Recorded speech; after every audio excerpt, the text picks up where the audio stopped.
Hello friends, നമ്മൾ ഇന്നൊരു പാൽക്കപ്പ ഉണ്ടാക്കാൻ പോവാണ്. അതിന് വേണ്ടിയിട്ട് കുറച്ച് കപ്പതേ മുറിച്ച് നമ്മൾ വെള്ളത്തിലിട്ട് പുഴുങ്ങിയെടുക്കാൻ പോവാണ്. കപ്പ തിളപ്പിച്ചതിന് ശേഷം നമുക്ക് വെള്ളം ഊറ്റിക്കളയാം.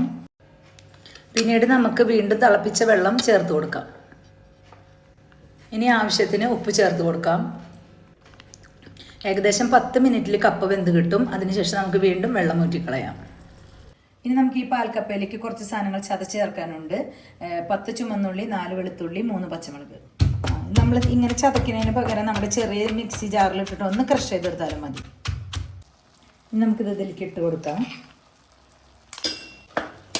നല്ലപോലെ മിക്സ് ചെയ്തെടുക്കാം. ഈ സമയത്ത് നമുക്കിതിൽ ഉപ്പ് കറക്റ്റ് ആക്കാം കേട്ടോ.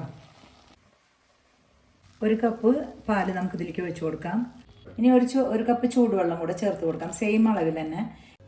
ഇൻസ്റ്റൻറ്റ് പാലിന് പകരം തേങ്ങ പിഴിഞ്ഞ് 1-ാം പാലും 2-ാം പാലും ഒരേ അളവിൽ ചേർക്കാം. സമയത്ത് നമ്മൾ ഈ കപ്പൊന്ന് ഉടച്ചു കൊടുക്കണം. തിളച്ച് വരാൻ തുടങ്ങുമ്പോൾ നമുക്ക് സ്റ്റൗ ഓഫ് ചെയ്യാം. ഇനി നമുക്കിതിലേക്ക് കുറച്ച് സാധനങ്ങൾ വറുത്ത് ചേർക്കണം. അപ്പോൾ നമുക്ക് ചൂടായ വെളിച്ചെണ്ണയിലേക്ക് കടുക് പൊട്ടിക്കാം.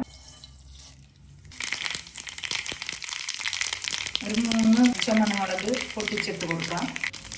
10 ചെറിയ ഉള്ളി അരിഞ്ഞതിട്ട് കൊടുക്കാം. ആവശ്യത്തിന് കറിവേപ്പില ചേർക്കാം. ഉള്ളി ഗോൾഡിഷ് കളറാവണ വരെ നമ്മൾ വഴറ്റിയതിന് ശേഷം സ്റ്റൗ ഓഫ് ചെയ്ത് കപ്പയിലേക്ക് ചേർത്ത് കൊടുക്കാം. അപ്പോൾ പാൽക്കപ്പ റെഡിയായി.